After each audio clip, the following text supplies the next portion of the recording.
અંકલેશ્વરમાં ભગવાન જગન્નાથજીની 24મી ભવ્ય રથયાત્રાને રાજ્યમંત્રી ઈશ્વરસિંહ પટેલના હસ્તે પ્રસ્થાન કરાવવામાં આવી હતી। અષાઢી બીજના પાવન અવસરે અંકલેશ્વરમાં ભગવાન જગન્નાથજીની 24મી રથયાત્રા ભક્તિભાવ અને ધાર્મિક ઉત્સાહ વચ્ચે યોજાઈ હતી। રાજ્યના જળસંપત્તિ મંત્રી ઈશ્વરસિંહ પટેલે વિધિવત પૂજન અર્ચન કરીને રથયાત્રાને પ્રસ્થાન કરાવ્યું હતું। રથયાત્રામાં ભગવાન જગન્નાથ ભાઈ જલરામ અને બહેન સુભદ્રાજી ભવ્ય રીતે સજાવેલા રથમાં નગર ચર્ચાએ નીકળ્યા હતા।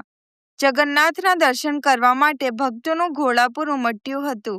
રથયાત્રાના સમગ્ર રૂટ પર ભક્તો દ્વારા જય જગન્નાથના ગગનભેદી નાદ, ભજન કીર્તન અને હરિનામ સંકીર્તન કરવામાં આવ્યું હતું, જેનાથી સમગ્ર વાતાવરણ પવિત્ર અને ભક્તિમય બની ગયું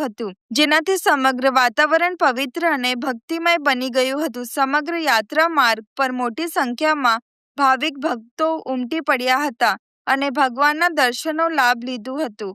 રથયાત્રામાં કોમી એકતા જોવા મળી હતી। યાત્રામાં મુસ્લિમ સમાજના આગેવાનો પણ ઉપસ્થિત રહ્યા હતા।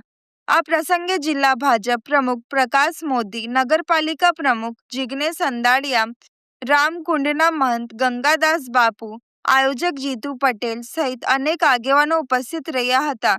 રથયાત્રા શાંતિપૂર્ણ અને સુચારુ રીતે સંપન્ન થાય તેમજ કોઈ અનિચ્છનીય બનાવ ન બને તે માટે સમગ્ર યાત્રા માર્ગ પર ચુસ્ત પોલીસ બંદોબસ્ત ગોઠવવામાં આવ્યું હતું। ભગવાનની આ મંદિરે 1853માં રજીસ્ટ્રેશન કરવામાં આવ્યું હતું। મંદિર જર્જરિત હતું એને રિનોવેશન કરાવીને નવીનીકરણ કરવામાં આવ્યું। એના આજે 24મી રથયાત્રા આજે અહીંયા અંકલેશ્વર ખાતે નીકળી ત્યારે જગન્નાથ ભગવાન,